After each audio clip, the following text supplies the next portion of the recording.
बिस्मिल्लाहिर्रहमानिर्रहीम। अस्सलाम वालेकुम स्टूडेंट्स। आज हमने स्टार्ट करना है फर्स्ट चैप्टर सेकंड ईयर का, जिस चैप्टर का नाम है हीट। तो फर्स्ट न्यूमेरिकल आज हम स्टार्ट कर रहे हैं और इंशाल्लाह हम अपनी वीडियोस में इस चैप्टर के तमाम न्यूमेरिकल सॉल्व करेंगे। फर्स्ट न्यूमेरिकल हमारे पास है the normal body temperature is 98.4 Fahrenheit. What is the temperature on Celsius scale. First numerical के फर्स्ट पार्ट में हमारे से ये पूछ रहा है कि हमारे पास एक बॉडी है जिसका टेम्परेचर है 98.4 फ़ारेनहाइट। बताइए कि ये टेम्परेचर हमारे पास सेल्सियस स्केल में कितना होगा। नॉर्मल बॉडी टेम्परेचर हमारे पास दिया हुआ है फ़ारेनहाइट में, और फ़ारेनहाइट के टेम्परेचर को हमें कन्वर्ट करना है सेल्सियस स्केल में। तो ये हमारा फर्स्ट पार्ट है।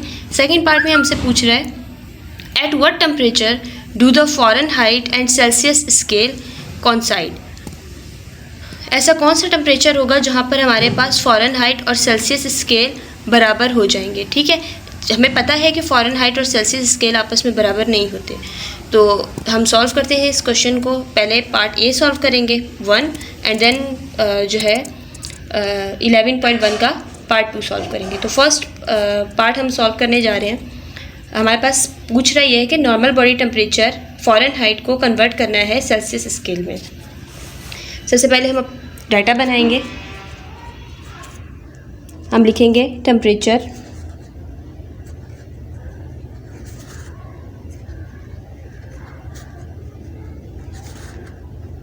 In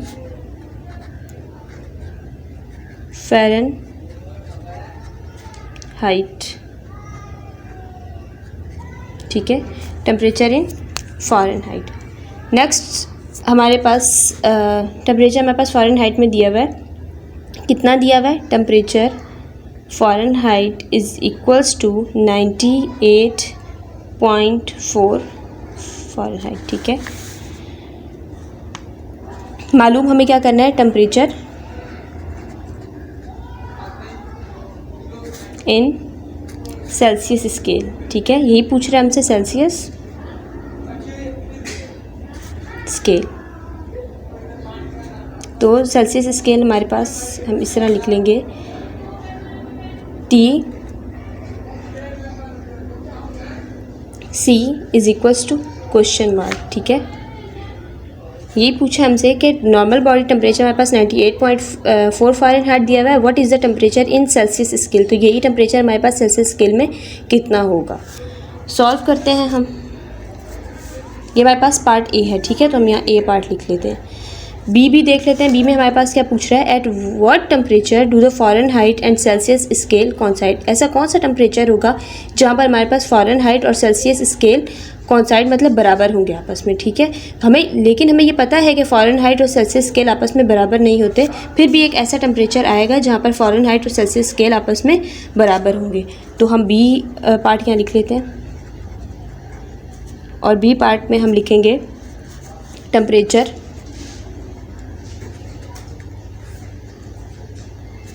is equals to T, और टी हमारे पास बराबर होना चाहिए temperature Fahrenheit is equals to temperature Celsius. ठीक है,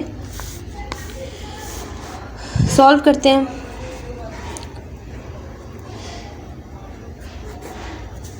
अब हमें जो है पता है कि हमें फार्मूला याद रखना है कि जब भी हमें सेल्सियस स्केल मालूम करने के लिए कहा जाएगा तो हमने लिखना है temperature in Celsius is equals to 5 divided by 9 bracket, then हम लिखेंगे फ़ारेनहाइट माइनस 32। ये हमारे पास फार्मूला है इस क्वेश्चन में, या किसी भी क्वेश्चन में जहाँ हमारे पास पूछा जाए कि टेम्परेचर को सेल्सियस स्केल में फाइंड करना है, और अगर फ़ारेनहाइट में दिया हुआ हो तो हम लिखेंगे Celsius temperature in Celsius is equals to 5 divided by 9, then हमारे पास ब्रैकेट फ़ारेनहाइट माइनस 32। सॉल्व करते हैं।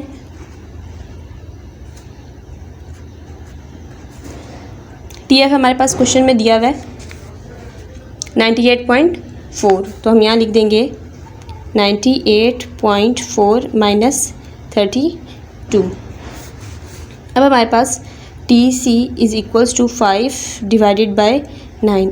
हम पहले ब्रैकेट सॉल्व करते हैं, उसके बाद बाहर वाली वैल्यूज़। हमेशा ऐसे ही होता है कि हम पहले ब्रैकेट को सॉल्व करते हैं। तो जब हम ब्रैकेट सॉल्व करेंगे हमारे पास आ जाएगा 98 में से जब हम 32 माइनस करेंगे तो हमारे पास 66.4 आ जाएगा। अब हमने 5 को मल्टीप्लाई करवाना है 66.4 से, देन डिवाइड करवाना है 9 से। तो हमारे पास आएगा TC = 5 को मल्टीप्लाई करते हैं जब हम 9 से तो हमारे पास क्या आता है 332, सॉरी 1000 की बोला मैंने। अच्छा, अब हमें क्या करना है 332 को डिवाइड करना है 9 से। तो हम रफ़ शीट पर डिवाइड करके देख लेते हैं हमारे पास क्या आंसर आता है।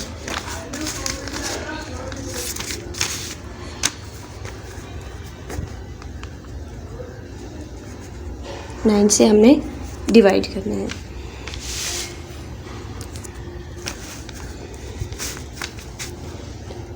नाइन हमारे पास 3 से 27 आएगा।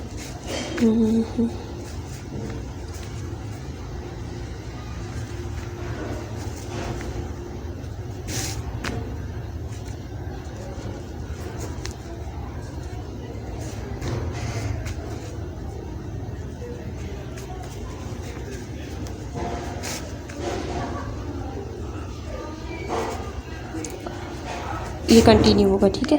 तो हमारे पास आ रहा है 36.8, ठीक है। TC की वैल्यू हमारे पास आ रही है 36.8 और हमारे पास यूनिट आएगी डिग्री सेल्सियस में 36.88। कंटिन्यू हो रहा है तो आप 88 लिख सकते हैं आगे, लेकिन 8 भी लिखेंगे तो आपका आंसर ठीक होगा। यह हमारे पास फर्स्ट पार्ट सॉल्व हो गया है, ठीक है।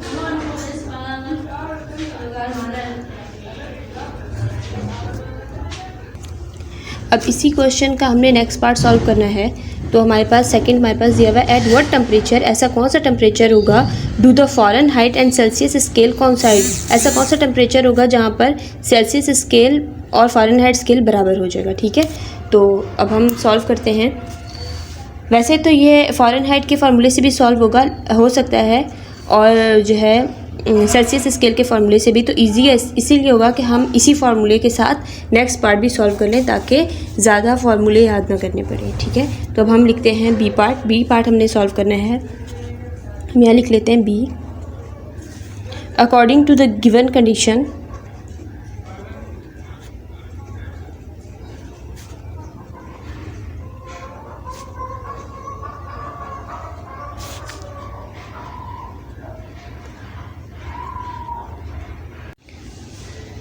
बी पार्ट की बेटा हमारे पास सिचुएशन क्या दी गई है कि TF हमारे पास फ़ारेनहाइट का टेम्परेचर इक्वल होना चाहिए टेम्परेचर ऑफ सेल्सियस, ठीक है। ये हमारे पास सिचुएशन दी गई है।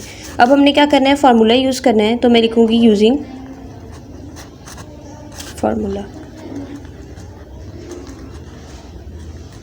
फार्मूला हम वही लिखेंगे जो हमने फर्स्ट ए पार्ट के लिए यूज़ किया था। फार्मूला हमारे पास है TC = 5 / 9, देन हम ब्रैकेट में लिखेंगे TF - 32। इस बी पार्ट को सॉल्व करने के लिए हमारे पास कोई भी वैल्यू क्वेश्चन में नहीं दी गई। देखें, टेम्परेचर में चाहिए फ़ारेनहाइट, एक ऐसा टेम्परेचर में चाहिए जो फ़ारेनहाइट में और सेल्सियस स्केल में बराबर हो। तो कोई वैल्यू ही नहीं दी गई सवाल में जो हम इस फार्मूले में रखकर सॉल्व करें। तो अब हम क्या करेंगे, इसी फार्मूले को अरेंज करेंगे। जिस तरह 9 हमारे पास यहाँ डिवाइड है, यहाँ कर मल्टीप्लाई हो जाएगा। 5 हमारे पास इस पूरी ब्रैकेट के साथ मल्टीप्लाई होगा। तो 9 को पहले हम लिख लेते हैं। हमारे पास आएगा 9 इस T के साथ मल्टीप्लाई होगा तो ये हो जाएगा 90, ठीक है। देन हमारे पास = 5, ये वाला 5 जब इस T के साथ मल्टीप्लाई होगा तो हम लिखेंगे 5T, ठीक है। अब हमने क्या करना है, 5T माइनस का साइन हमारे पास सेम माइनस में आ जाएगा। 5 जब हमारे पास 32 से मल्टीप्लाई होगा तो आ जाएगा 160, ठीक है। अब हमने क्या करना है,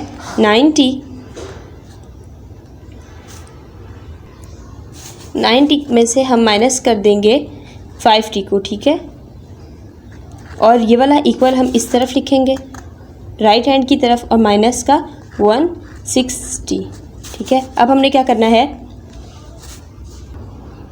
अब हमने क्या करना है, 9t में से माइनस कर देना है 5t, तो हमारे पास आ जाएगा 4t, ठीक है, इक्वल्स टू -160। अब हमने क्या करना है, t इस तरफ रह जाएगा, टोटल टेम्परेचर हमारे पास इज इक्वल्स टू माइनस का 160 डिवाइडेड बाय 4। तो 4 को हम 160 डिवाइडेड बाय 4 होगा, तो 4 1 ज़ा 4, 4 4 ज़ा 16, 0 एज इट इज़ ऊपर आ जाएगा, माइनस का 40, तो हमारे पास आ जाएगा माइनस का 40, total temperature is equals to -40 degree. हमारे पास फर्स्ट न्यूमेरिकल सॉल्व हो गया, ठीक है। आंसर हम मैच कर लेते हैं, हमारे पास आंसर आ गया है -40, ठीक है। तो नेक्स्ट अब हम स्टार्ट करते हैं अपना न्यूमेरिकल। नेक्स्ट न्यूमेरिकल है हमारा, a steel rod has a length of exactly 0.2 centimetre. हमारे पास एक स्टील का रॉड है जिसकी लंबाई हमारे पास एग्जैक्टली 0.2 सेंटीमीटर है, एट 30 डिग्री सेंटीग्रेड टेम्परेचर पर। What will be its length. अब इसकी लंबाई क्या होगी एट 60 डिग्री सेंटीग्रेड। हमारे पास एक स्टील का रॉड था जिसकी लेंथ हमारे पास 0.2 सेंटीमीटर थी, लेकिन उसका टेम्परेचर हमारे पास क्या था 30 डिग्री सेंटीग्रेड। यानी हमारे पास ये जो 30 डिग्री सेंटीग्रेड है, 30 डिग्री सेंटीग्रेड है, ये हमारे पास T1 है, और 60 डिग्री सेंटीग्रेड हमारे पास क्या है T2 यानी टेम्परेचर 2। 0.2 सेंटीमीटर हमारे पास क्या है इनिशियल लेंथ है। अब हमें फाइंड क्या करनी है, फाइनल लेंथ। तो अब हम डाटा बनाते हैं। इनिशियल लेंथ ऑफ रॉड, ठीक है। सबसे पहले हम लिखेंगे initial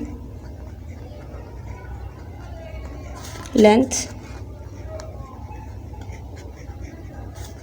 of rod. Initial length हमारे पास क्या दी गई है 0.2 सेंटीमीटर। अब हमारे पास क्या है initial temperature.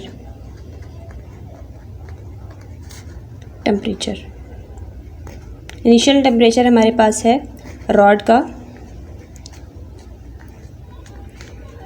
30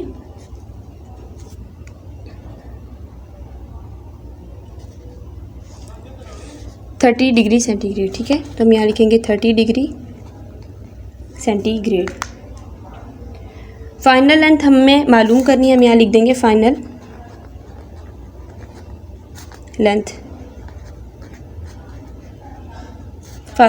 length of rod हमें क्या करनी है मालूम करनी है। तो हम आगे यहाँ पे क्वेश्चन मार्क लिख देंगे, और हमारे पास फाइनल टेम्परेचर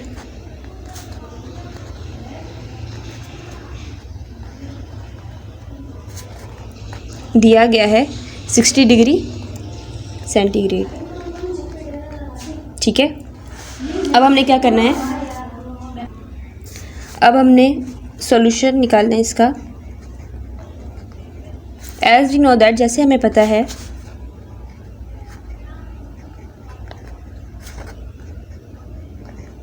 जब हमें किस लेंथ 2 निकालनी होगी तो हम जो है ये लेंथ 2 का फॉर्मूला यूज़ करेंगे। Length 2 is equals to length 1, ठीक है। देन हम ब्रैकेट बनाएंगे 1 plus alpha delta T. Delta T का मतलब है change in temperature. Delta T हमारे पास है चेंज इन टेम्परेचर, ठीक है। ये याद रखिएगा कि चेंज इन टेम्परेचर मतलब 60 में से हम माइनस करेंगे 30, तो हमारे पास टेम्परेचर का चेंज आ जाएगा। अल्फ़ा देखकर अब आप लोग परेशान हो रहे होंगे कि हमारे पास अल्फ़ा क्या है। तो अल्फ़ा की हमारे पास जो है वैल्यू, और वो भी किसके लिए, हमारे पास किस चीज़ का रॉड है, स्टील का रॉड है। तो स्टील के रॉड के लिए हमें अल्फ़ा की वैल्यू को याद करना होगा।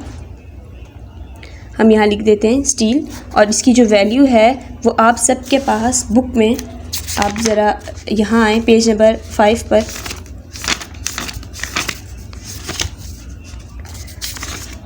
पेज नंबर 5 पर आपके पास यहाँ पर 10 पर स्टील की अल्फ़ा की वैल्यू दी गई है, जो हमारे पास है 11 × 10 एक्सपोनेंट -6, ठीक है। तो हम यहाँ पर लिख लेते हैं 11 × 10 एक्सपोनेंट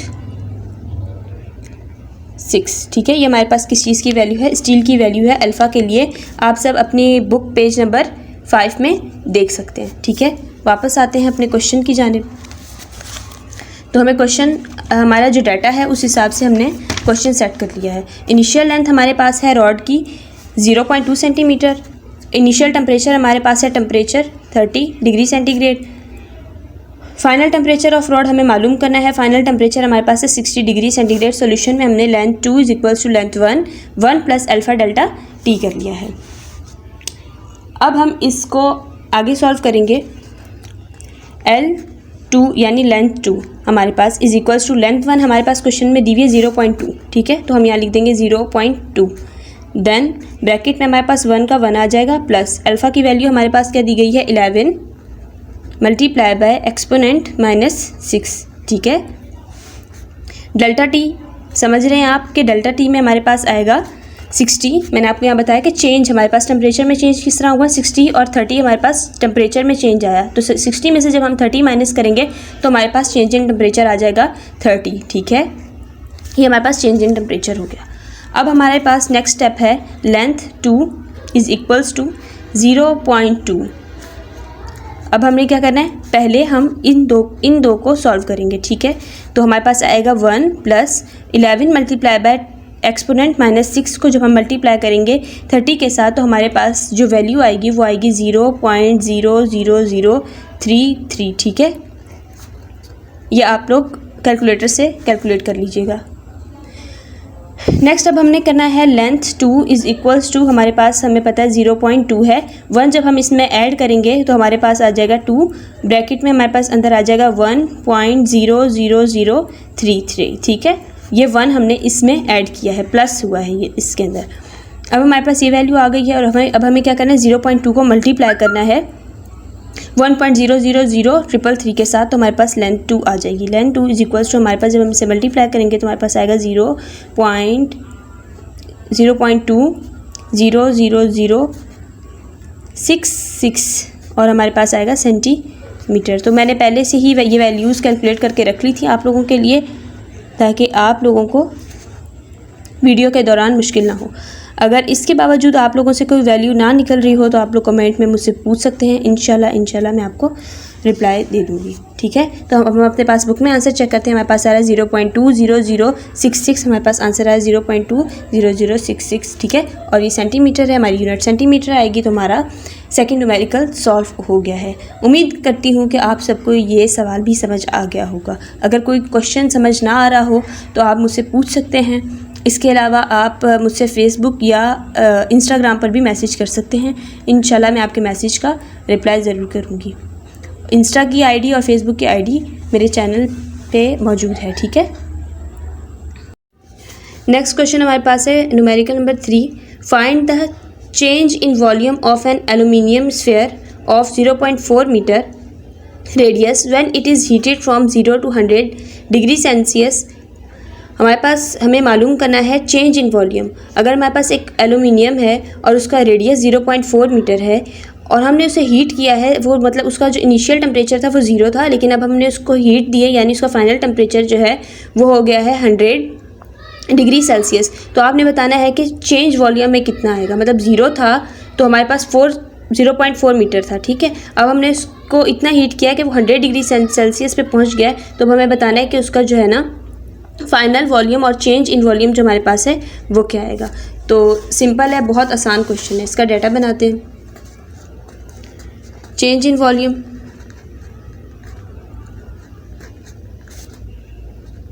चेंज इन वॉल्यूम हमारे पास कितना है हमें मालूम करना है, ठीक है। याद रखिएगा चेंज इन वॉल्यूम हमें मालूम करना है। नेक्स्ट पे हमारे पास है रेडियस, ठीक है। तो हमारे पास रेडियस कितना दिया हुआ है 0.4 metre. Radius of sphere is equals to 0.4 metre, ठीक है। नेक्स्ट पर हमारे पास है चेंज इन टेम्परेचर। तो चेंज हमारे पास टेम्परेचर में कितना है, चेंज इन टेम्परेचर। टेम्परेचर में चेंज हमारे पास है 0 से लेकर हमारे पास गया है 100, डिग्री सेल्सियस। याद रखिएगा कि डिग्री सेल्सियस में लिखें हम या केल्विन में लिखें, बात एक होगी, लेकिन हम कभी भी डिग्री सेल्सियस और केल्विन को फ़ारेनहाइट में नहीं लिख सकते, क्योंकि डिग्री सेल्सियस और फ़ारेनहाइट का टेम्परेचर हमारे पास चेंज होता है, इसलिए हम डिग्री सेल्सियस और केल्विन लिख सकते हैं। ठीक है, तो हमारे पास चेंज इन टेम्परेचर आ गया। अब हमारे पास क्वेश्चन में दिया हुआ है एलुमिनियम। ठीक है, तो हमारे पास अल्फ़ा की वैल्यू चाहिए एलुमिनियम। ठीक है,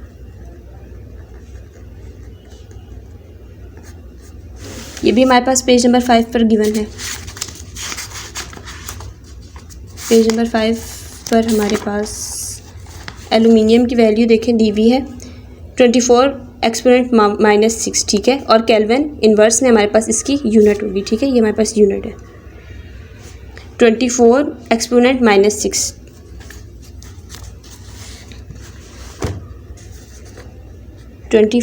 एक्सपोनेंट -6 केल्विन इन्वर्स। ठीक है, ये हमारे पास क्या है, एल्यूमिनियम की वैल्यू आ गई। अब हम क्या करेंगे, सॉल्व करेंगे।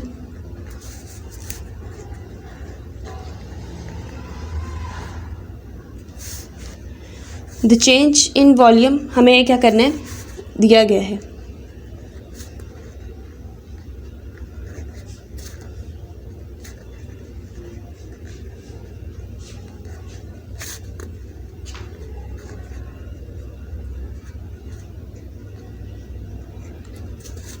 फॉर्मूला अब हमारे पास यहाँ पर यूज़ होगा कि change in volume is equals to beta, change in beta volume and then change in temperature. ठीक है, हमारे पास होगा change in volume is equals to beta volume change in temperature. तो अब हमारे पास जो है बीटा की वैल्यू भी नहीं दी गई, इसके अलावा हमारे पास चेंज इन टेम्परेचर में फाइंड करना है, और हमारे पास जो है एल्यूमिनियम की वैल्यू भी हमने लगानी। तो ये न्यूमेरिकल थोड़ा सा हमारे पास लेंथी हो जाएगा।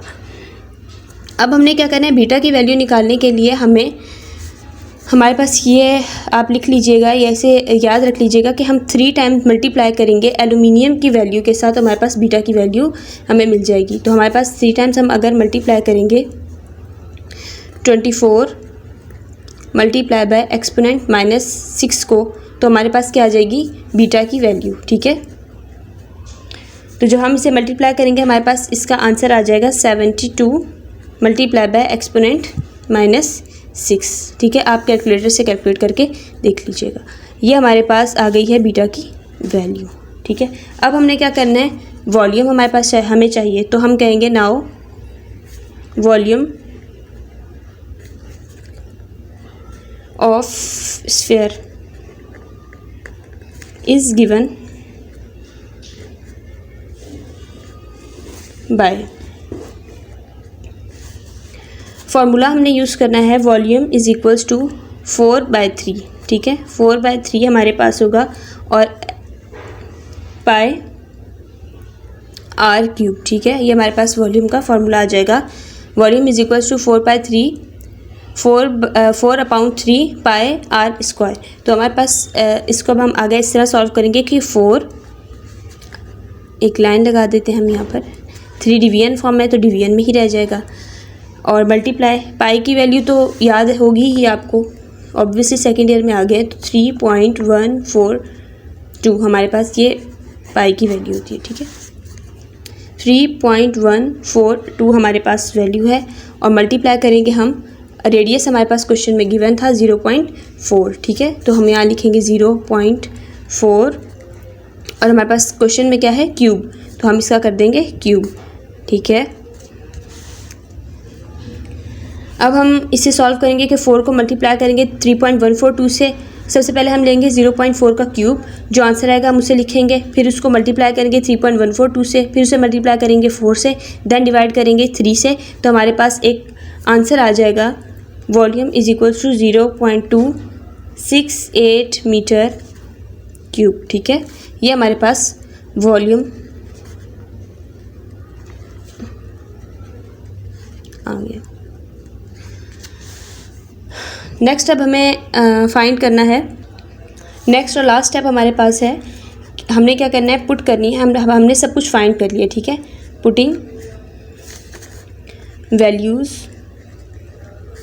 In equation 1। इक्वेशन 1 हमारे पास यानी मेन फार्मूला हमारे पास जो था वो था, ये हम इक्वेशन 1 से लिख लें आप याद रखने के लिए। तो हमारे पास अगर change in volume is equals to beta volume delta T, ठीक है। तो हमारे पास था change in volume is equals to beta volume delta T, ठीक है। अब हमारे पास सब कुछ हमारे पास आ गया है। चेंज इन वॉल्यूम हमें फाइंड करना था क्वेश्चन में। बीटा की वैल्यू ऑब्वियस हम निकाल चुके हैं, 3 को मल्टीप्लाई किया था हमने एल्यूमिनियम की वैल्यू के साथ, तो हमारे पास बीटा की वैल्यू आ गई थी। तो हमारे पास क्या आई थी, 72 एक्सपोनेंट माइनस 6। बीटा की वैल्यू हमारे पास है 72 एक्सपोनेंट माइनस 6, हमारे पास बीटा की वैल्यू आ गई है। देन हम मल्टीप्लाई करेंगे वॉल्यूम से। वॉल्यूम वैल्यू हमने निकाली है अभी 0.26 metre per cube, 0.268 metre cube. Metre cube तो यूनिट है तो हम यहाँ नहीं लिखेंगे। अच्छा, इसको इस तरह कर लेते हैं, मल्टीप्लाई। हमारे पास लास्ट वैल्यू है change in temperature. Change in temperature हमारे पास क्या था, 100, ठीक है। तो हम लिख लेंगे यहाँ पे 100 हमारे पास है चेंज इन टेम्परेचर। तो स्टूडेंट जैसे ही हम इसको सिंप्लीफाई करेंगे, यानी 72 मल्टीप्लाई एक्सपोनेंट माइनस 6 को मल्टीप्लाई करेंगे 0.268 से, फिर हम इसे मल्टीप्लाई करेंगे 100 से, तो हमारे पास जो आंसर आएगा वो आएगा 1.92 मल्टीप्लाई बाय 10 यानी एक्सपोनेंट माइनस 3, और इसकी यूनिट होगी मीटर पर क्यूब। तो हमारे पास ये आ जाएगा आंसर।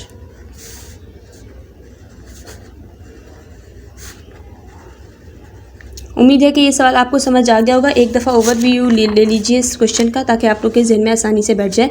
हमारे पास क्वेश्चन था कि find the change in volume of an aluminium sphere of 0.4 metre radius when it is heated from 0 to 100। हमारे पास हमें चेंज इन वॉल्यूम चाहिए था एल्यूमिनियम का, जिसका रेडियस हमारे पास है 0.4 मीटर, और उसे हमने हीट किया। ज़ीरो हमारे पास इनिशियल था और हमने फाइनल किया 100 पे। तो हमें बताएं चेंज वॉल्यूम में हमारे पास चेंज कितना आया। हमने डाटा बनाया, सिंपली चेंज इन वॉल्यूम हमें मालूम करना था। रेडियस ऑफ स्फीयर हमारे पास 0.4 मीटर था। चेंज इन टेम्परेचर हमारे पास हम 0 to 100 डिग्री सेंटीग्रेड, इसे हम केल्विन में भी लिख सकते हैं। एल्यूमिनियम का हमारे पास अल्फ़ा चाहिए था। तो हमारे पास जो है पेज नंबर 5 पे अगर आप चले जाएंगे, बुक पेज नंबर 5 पर, तो आपको एक कॉलम मिल जाएगा। वहाँ पर आप जो है वैल्यूज़ दी गई होंगी, आप वहाँ से देख लीजिएगा। 24 मल्टीप्लाई एक्सपोनेंट माइनस 6 हमारे पास आ जाएगा केल्विन इनवर्स। अब हमें सॉल्व करना है, तो हमारे पास चेंज इन वॉल्यूम का फॉर्मूला होता है beta volume change in temperature. अब हमने क्या करना है, हमारे ऑब्वियसली हमारे पास बीटा की वैल्यू नहीं है और ये कहीं भी सवाल में गिवन नहीं होती। तो इसका फॉर्मूला है कि जो भी चीज़ हमारे पास रिक्वायर्ड होगी ना क्वेश्चन में, एल्यूमिनियम की, जिस तरह हमें एल्यूमिनियम है या स्टील है, कोई भी हमें इस तरह मेटल वगैरह कुछ भी दिया होगा, तो हम क्या करेंगे, उसको मल्टीप्लाई करेंगे 3 के साथ। 3 परमानेंट है, बाकी वैल्यू हमारे पास चेंज हो सकती है, ठीक है। हम जब 3 को मल्टीप्लाई करेंगे एल्यूमिनियम की वैल्यू के साथ, तो हमारे पास बीटा की वैल्यू आ जाएगी 74 एक्सपोनेंट माइनस 6। फिर हमने क्या किया, वॉल्यूम ऑफ स्फीयर को जो था हमारे पास वो फार्मूला था, हमने लिखा volume is equals to 4/3 pi R square R cube, ठीक है। हमारे पास ये वॉल्यूम का फार्मूला था। अब हमने क्या किया, 4 हमारे पास वैसे का वैसे आया, 3 डिवीजन फॉर्म में था, हमने इसे डिवीजन फॉर्म में लिखा। पाई हमारे पास होता है 3.142, यहाँ मैंने पाई की वैल्यू लिख दी है 3.142, ताकि आपको याद हो, वैसे भी आपको याद ही होगी।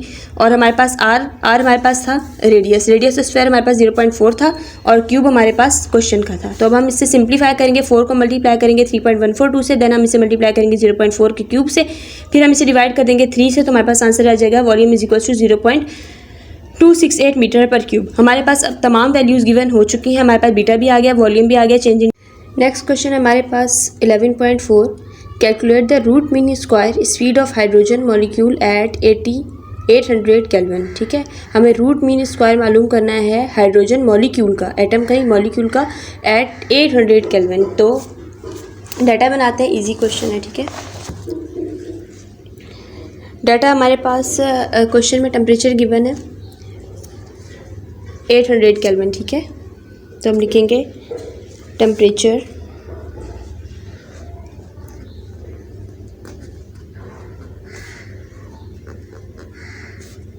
Of gas is equals to 800 kelvin, ठीक है। क्वेश्चन में हमें दिया गया है रूट मीन स्क्वायर को हमने कैलकुलेट करना है। तो हमारे पास होगा root mean square. Root mean square हमें मालूम करना है, हम इसे लिख देंगे रूट मीन स्क्वायर, ठीक है।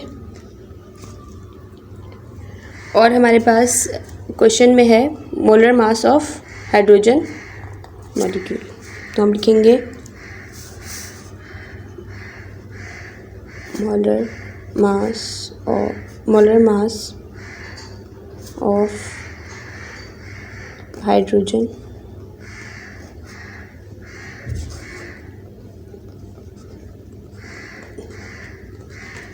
हमारे पास दिया गया है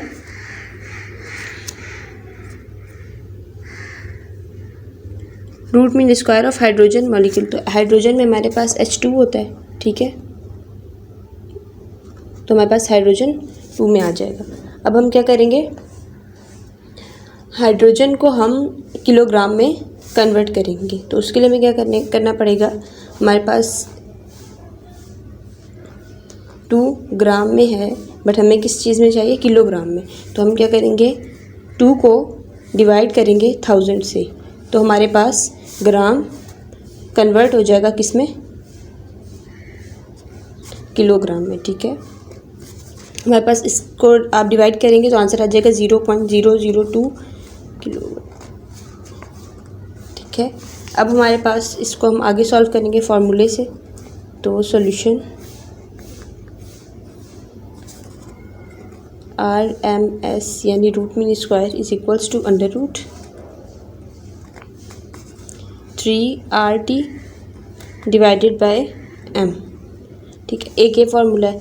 इसके अलावा हमारे पास दूसरा फार्मूला इस तरह होता है कि 3R के बजाय हमारे पास K दिया हुआ होता है और M के बजाय हमारे पास स्मॉल m दिया हुआ होता है। उस फार्मूले से भी हम इस क्वेश्चन को सॉल्व कर सकते हैं, लेकिन इस सवाल में हम 3RT डिवाइडेड बाय M ही करेंगे क्योंकि हमारे पास मॉलिक्यूल हाइड्रोजन एटम का दिया हुआ है।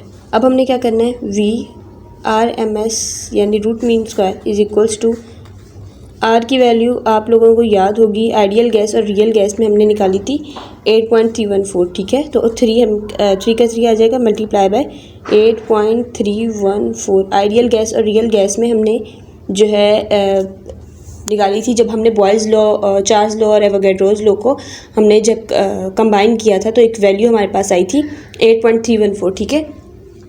तो ये हमारे पास आइडियल गैस और रियल गैस की वो है वैल्यू। देन हम क्या करेंगे, मल्टीप्लाई बाय 600 हमारे पास टेम्परेचर का है, 600 नहीं सॉरी 800, और डिवीजन फॉर्म में हमारे पास क्या आ जाएगा 0.002 ग्राम kg। अब आपने क्या करना है, volume RMS is equals to, पहले मल्टीप्लाई कर लीजिएगा, डिवाइड कीजिएगा, एंड में उसका अंडर रूट निकालेंगे तो आपके पास आंसर आ जाएगा 3158.4 मीटर पर सेकंड। मुझे पता है कि वीडियो बहुत ज़्यादा लंबी हो चुकी है, तो लेकिन यह है कि आप लोगों को क्वेश्चंस उम्मीद है कि अच्छे से ही समझ आ रहे होंगे। हमारा ये क्वेश्चन यहाँ सॉल्व हुआ, इसका आंसर आ गया। बेटा याद रखिएगा, अगर आप लोग साथ साथ स्क्रीनशॉट्स ले रहे हैं और आप समझ रहे हैं कि हम स्क्रीनशॉट बाद में खोलेंगे और देखेंगे और हमें समझ आ जाएगा, तो यह आप लोगों की एक खुशफहमी है। ऐसा नहीं होगा कि आप बाद में स्क्रीनशॉट्स खोलेंगे 1-2 दिन बाद आपको समझ आएगा, आपको ये भी नहीं पता चल रहा होगा कि यार मैं ये कहाँ से आया है और हमारे पास बीटा की वैल्यू किस तरीके से निकलेगी, हम पेज टीचर ने कौन सा बताया था जहाँ पर वैल्यूज़ लिखी हुई होंगी, तो सब कुछ भूल जाएगा। इसलिए आपको साथ साथ इसे अपनी कॉपी में नोट डाउन करना है ताकि आप बआसानी इसकी प्रैक्टिस कर सकें, ठीक है। तो ये लेक्चर लेने के बाद आप लोग अच्छी तरीके से इन क्वेश्चंस की प्रैक्टिस कर लीजिएगा। नेक्स्ट क्वेश्चन हमारे पास है 11.5। ए पार्ट में हमसे पूछ रहा है कि determine the average value of the kinetic energy of the particle of an ideal gas eight 0 degree Celsius and 550 degree Celsius. तो क्वेश्चन में हमारे पास पूछ रहा है कि हमें मालूम करनी है एवरेज काइनेटिक एनर्जी किस पार्टिकल्स ऑफ आइडियल गैस की। आइडियल गैस की हमारे पास हमें मालूम करनी है एवरेज काइनेटिक एनर्जी, एक 0 डिग्री सेल्सियस पे मालूम करनी है, दूसरी 50 डिग्री सेल्सियस में मालूम करनी है। बी पार्ट में हमसे पूछा कि what is the kinetic energy per mole of an ideal gas at these temperature. इन टेम्परेचर्स पे हमारे पास पहले हमें एवरेज एनर्जी मालूम करनी है पार्टिकल्स की, फिर हमें क्या मालूम करना है, पर मोल एनर्जी पर मोल मालूम करनी है आइडियल गैस की इन्हीं टेम्परेचर्स पर। ठीक है, तो अब हम इस क्वेश्चन को सॉल्व करते हैं। Temperature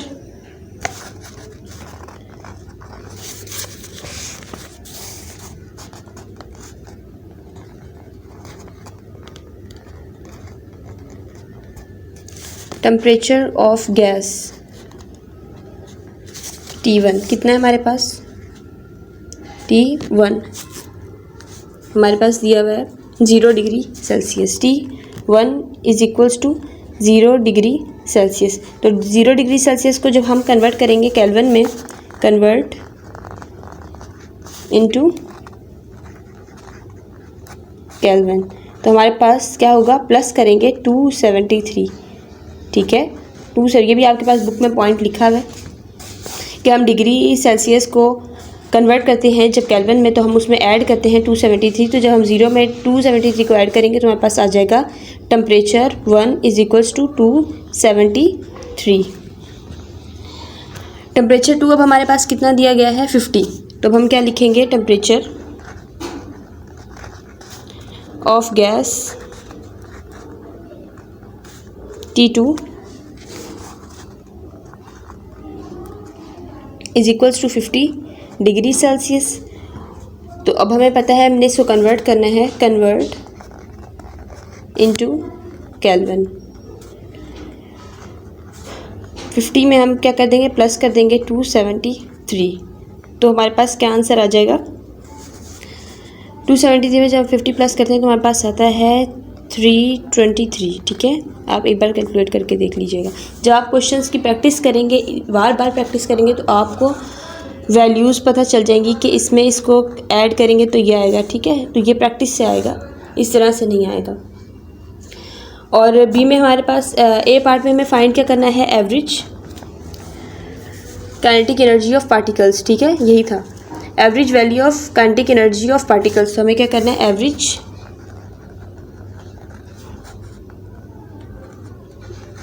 kinetic energies of particles. B part में हमें फाइंड करना है काइनेटिक एनर्जी,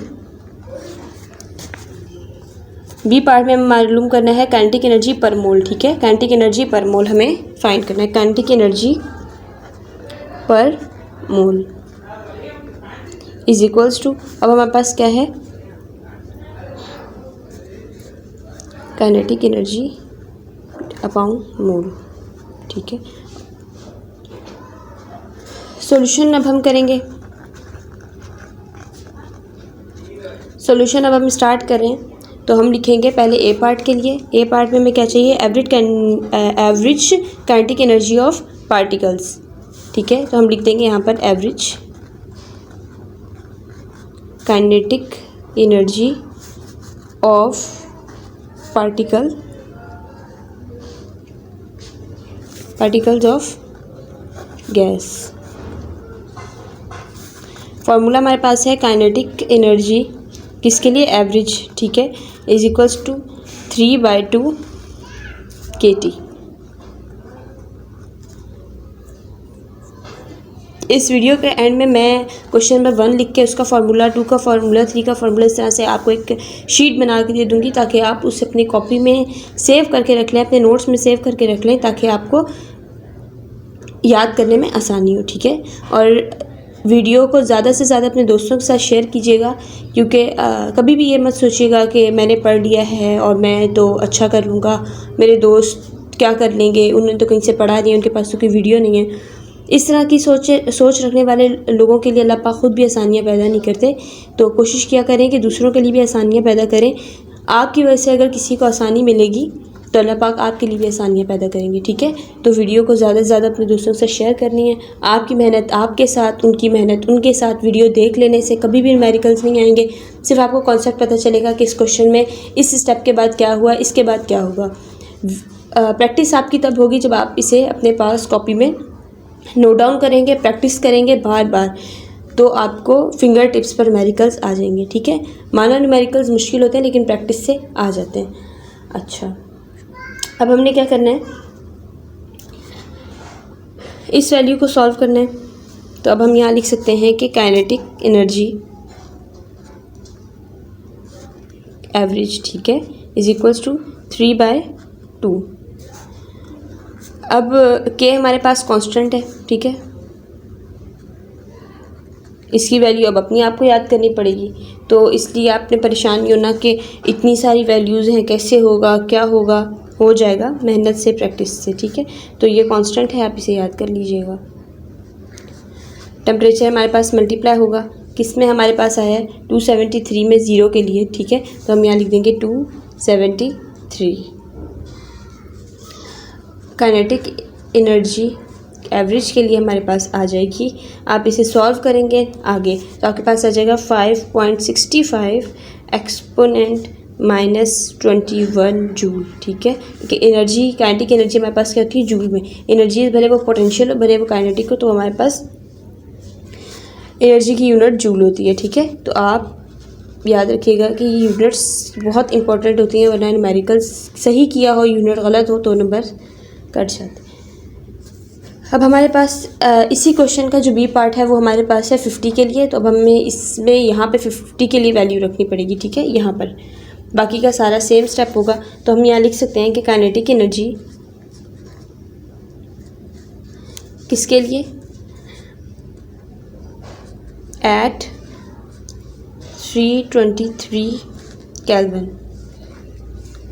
हमारे पास क्या होगी, काइनेटिक एनर्जी एवरेज के लिए हमारे पास होगी is equals to 3/2 1.38 multiply exponent -23। अब हमारे पास यहाँ आ जाएगा मल्टीप्लाई, और हमारे पास 50 के लिए वैल्यू आई थी 323 केल्विन, तो हम यहाँ लिख सकते हैं 323 केल्विन, और ये डिवीजन फॉर्म में होगा। तो जब आप इसको और सिंप्लीफाई करेंगे तो आपके पास आंसर आ जाएगा काइनेटिक एनर्जी। सिंप्लीफाई के लिए आपके लिए खुद छोड़ रही हूँ क्योंकि वीडियो मुझे अंदाज़ा हो चुका है कि पहले ही बहुत लंबी हो चुकी है, तो अगर मैं यहाँ वैल्यूज़ आपके लिए कैलकुलेट करने बैठी आप लोगों के सामने तो वीडियो पता नहीं 2-4 घंटों की हो जाएगी, इसीलिए मैंने वैल्यूज़ पहले से ही आप लोगों के लिए कैलकुलेट करके रखी है। ठीक है, तो हमारे पास जूल इसका आंसर हो जाएगा। ये हमारे पास ए पार्ट, बी पार्ट। ए पार्ट किसका, हमारे पास इसी क्वेश्चन का देखें 11.5 का हमारे पास जो ए पार्ट है उसके लिए हमारे पास 2 रिक्वायरमेंट्स थी।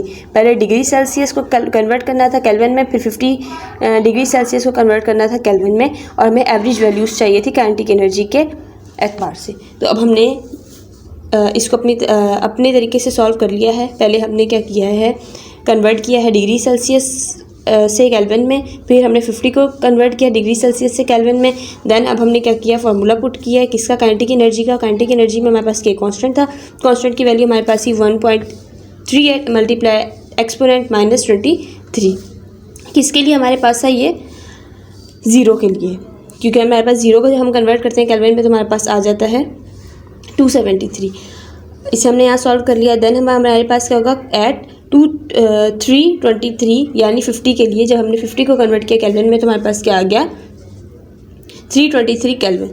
तो काइनेटिक एनर्जी हमारे पास फार्मूला सेम होगा, बस यहाँ पर 323 को हम पुट करेंगे तो हमारे पास आंसर आ जाएगा इसका 6.69 एक्सपोनेंट 10 -21 जूल।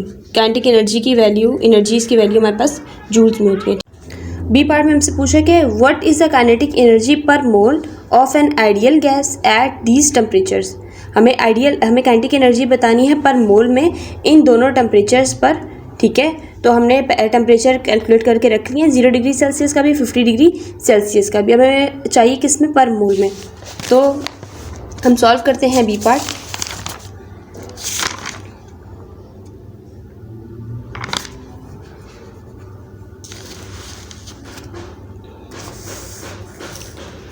बी पार्ट में हमें चाहिए सबसे पहले kinetic energy per mole of particles of gas, ठीक है। तो हम यहाँ लिख देंगे kinetic energy per mole of particles of gas, ठीक है। हमारे पास काइनेटिक एनर्जी पर मोल पार्टिकल्स का फॉर्मूला है K.E is equals to kinetic energy, average के लिए हमें चाहिए, मल्टीप्लाई बाय हम एवोगैड्रोस नंबर से इसे मल्टीप्लाई करा देंगे। तो हमारे पास सेम काइनेटिक एनर्जी हमारे पास पड़ी हुई है, किसकी, एवोगैड्रोस के लिए। तो अब हम क्या करेंगे, 5.65 एक्सपोनेंट -21 हमने निकाल ली थी। अब हम इसे इन वैल्यूज़ में पुट कर देंगे। तो क्या वैल्यू थी हमारे पास, 5.65 मल्टीप्लाई एक्सपोनेंट -21, और एवोगैड्रोस नंबर आपको याद होगा, नहीं है तो मैं लिख देती हूँ, Na 6.023 एक्सपोनेंट 23, ये हमारे पास एवोगैड्रोस है, ठीक है।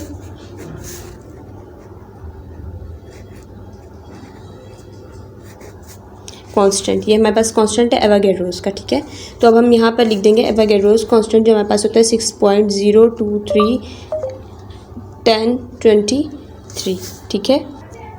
इसे जब हम सॉल्व करेंगे तो हमारे पास आंसर आ जाएगा kinetic energy is equals to 3402.9 joule. हमारे पास किस में चाहिए था हमें, मोल में, तो हमारे पास आ जाएगा मोल। ये हमारे पास है फर्स्ट पार्ट के लिए। कौन सा पार्ट था हमारे पास, एट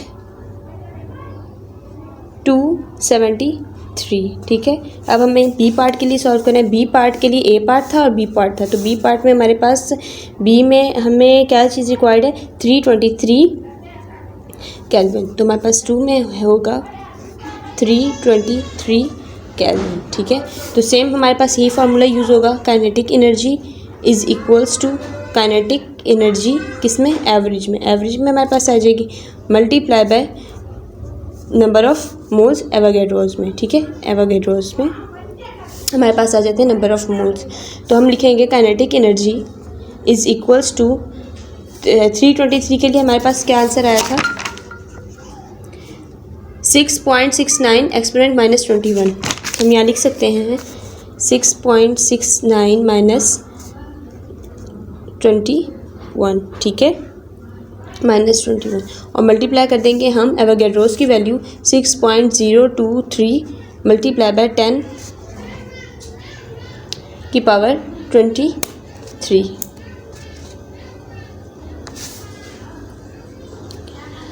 जब हम इसे सॉल्व करेंगे आगे तो हमारे पास आंसर आ जाएगा इसका, kinetic energy is equals to 4027.3 joule per mole, ठीक है। तो हमारे पास इसका सेकंड पार्ट भी सॉल्व हो गया है, ठीक है। 5.65 एक्सपोनेंट 21 था, 6.68 एक्सपोनेंट -21 था। सेम हमारे पास दोनों आंसर्स यही आए हैं। नेक्स्ट पे हमारे पास था 3404.5 जूल मोल, 6402.2 जूल मोल, ठीक है। हमारे पास सेम बुक्स वाले आंसर आ रहे हैं। तो इस वीडियो के लिए मुझे लगता है कि इतना ही बहुत है। नेक्स्ट फिर जो है इस वीडियो का सेकेंड पार्ट में अपलोड कर दूँगी और आपको इसी वीडियो की डिस्क्रिप्शन में मिल जाएगा, ठीक है। तो अपना बहुत सारा ख्याल रखिएगा और इन क्वेश्चंस की बहुत ज़्यादा प्रैक्टिस कीजिएगा। जितनी भी कांस्टेंट वैल्यूज़ हमारे पास दी गई हैं उनको एक पेज पर उतार के रखिएगा। किस तरह हम जो है न्यूमेरिकल्स को इजी वे में, इजी मेथड में सॉल्व कर सकते हैं, उसके लिए आपको सबसे पहले फार्मूलाज याद होने चाहिए। तो आपको पता होना चाहिए कि काइनेटिक एनर्जी का फार्मूला क्या है, हम किस किस तरीके से कौन सा फार्मूला यूज़ कर सकते हैं। तो आप एक शीट बना लीजिए जिस पे चैप्टर 1 हीट लिखिए और सारे फार्मूलाज उसको आप तरीके से लिख लीजिए। और की पॉइंट जिस तरह आप सवाल लिखेंगे तो सवाल में आपको पता होना चाहिए कि इस सवाल में हमारे पास जो एक्स्ट्रा फार्मूले के अलावा चीज़ यूज़ हुई थी हमें वो लिखनी है। तो आप उसको यहाँ नोट डाउन करते जाएँ ताकि आपको बाद में क्वेश्चन सॉल्व करने में आसानी हो, ठीक है। वीडियो को बहुत ज़्यादा शेयर कीजिएगा अपने उन दोस्तों के साथ जिनको भी ये क्वेश्चन समझ नहीं आ रहे। और बाकी आप समझदार हैं जो मेरे चैनल पर न्यू है वो मेरे चैनल को सब्सक्राइब कर दीजिएगा अगर आपने मेरी वीडियो से कुछ सीखा है तो, ठीक है। अल्लाह हाफिज़।